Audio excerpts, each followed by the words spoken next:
ඔයා හදපු React website එකකට 3D model එකක් add කරමුද? අද වීඩියෝ එක React 3 Fiber ගැන. මේ වැඩේ කරගන්න කලින් මම මුලින්ම හදාගෙන තියෙනවා React project එකක් Tailwind CSS integrate කරලා. ඉතින් මට මේ වැඩේ ඉස්සරහට කරගෙන යන්න මුලින්ම ඕන වෙනවා libraries තුනක්. ඒ libraries තුන අපි install කරගෙන ඉමු. මේ විදිහට npm install at react 3 Fiber. ඊට පස්සේ අපිට ඕන වෙනවා React 3 Gree කියන library එක. අන්තිමට අපිට ඕන වෙනවා 3 කියන library එක. මේ libraries තුන මේ වගේ install කරගත්තට පස්සේ මම මෙන්න මේ වගේ public folder එක ඇතුළට දාගෙන තියෙනවා car එකක GLB type එකේ 3D model එකක්. දැන් මම මේක තමයි අපේ website එකේ display කරවන්න යන්නේ. මේ වැඩේ කරගන්න කලින් මෙන්න මේ තියෙන 3D model එක අපිට JSX component එකට convert කරගන්න වෙනවා. මොකද React වල තියෙන JSX component. ඒ වැඩේ කරගන්න තමයි දැන් මම හදන්නේ. මම මේ විදිහට මේ app file එකේම අලුතෙන් හදා ගන්නවා component එකක්. අපි මේකට ලියාගමු car model. ඊට පස්සේ මට දැන් ඕන කරන්නේ මගේ මේ public folder එකේ තියෙන 3D model එක මෙන්න මේක ඇතුළට ගන්න. ඒ වැඩේ කරගන්න මට use කරන්න පුළුවන් hook එකක් තියෙනවා. මම මෙන්න මේ විදිහට use කරනවා use gltf කියන hook එක. මේ gltf hook එක ඇතුළට මම දෙනවා අපේ car එකේ location එක. මේ විදිහට මම දෙනවා Alaira 911.glb කියලා. මෙන්න මේ hook එකෙන් අපිට හම්බෙනවා scene එකක්. මෙන්න මේ විදිහට මම ගන්නවා constant scene equals use gltf 911 glb. ඊට පස්සේ මට කරන්න තියෙන්නේ මෙන්න මේ ගත්ත scene එක convert කරගන්න ඕනේ primitive type එකට. එහෙම නැත්නම් JSX component එකකට.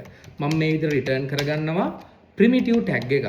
මෙන්න මේ විදිහට මේක ඇතුළට මම object එක විදිහට දෙනවා අපේ scene එක.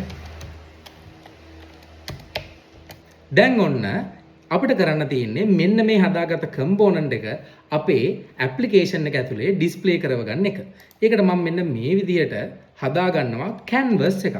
මොකද මේ canvas එකක් ඇතුලේ තමයි නිතරම 3D components display වෙන්නේ. මේ වගේ අපි canvas එකක් හදාගමු. හරි. මේ canvas එක ඇතුලේ දැන් මට පුළුවන් ටක් ගාලා අපේ car model එක මෙන්න මේ විදිහට පෙන්න ගන්න.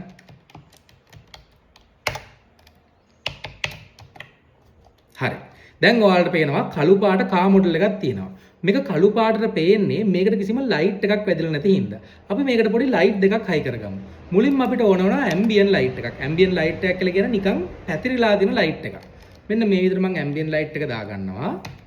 ඔන්න ඔයාලට බලන්න දැන් චුට්ටක් අපේ කායක පේන්න පටන් ගත්තා. හැබැයි සම්පූර්ණයෙන්ම පේන්නේ නැහැ. මොකද දැන් තියෙන්නේ ඒකාකාරීව පැතිරුණු ලයිට් එකක්. ඊළඟට අපිට මේකට පොයින්ට් ලයිට් එකක්. මේක දිහාම aim කරලා තියෙන පොයින්ට් ලයිට් එක නැත්නම් ඩිරෙක්ෂනල් ලයිට් එකක් අපිට high කරගන්න පුළුවන්. මම යනවා ඩිරෙක්ෂනල් ලයිට් එකකට. අපි මේ විදිහට ඩිරෙක්ෂනල් ලයිට් එකක් import කරගත්තා. ඊට පස්සේ මම මේක ඇතුළේ ලියා ගන්නවා මෙන්න මේ විදිහට මේ එන location වලින්ම මම මේ ඩිරෙක්ෂනල් ලයිට් එකක් දෙනවා. හරි.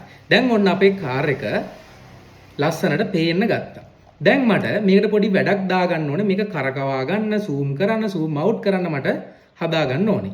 ඒ වැඩේ කරගන්න හරිම ලේසි. අපිට කරන්න තියෙන්නේ මේක ඇතුළට දාගන්න මේ canvas එක ඇතුළටම orbit controller එක.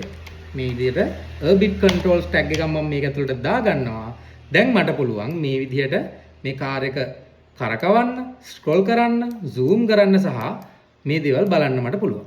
ඔයාටත් මේකට තව දේවල් ඇඩ් කරලා කැමරාස් ලයිටින්ග්ස් වෙනස් කරලා ඇනිමේෂන් ඇඩ් කරලා මේක තවත් ලස්සන කරගන්න පුළුවන්.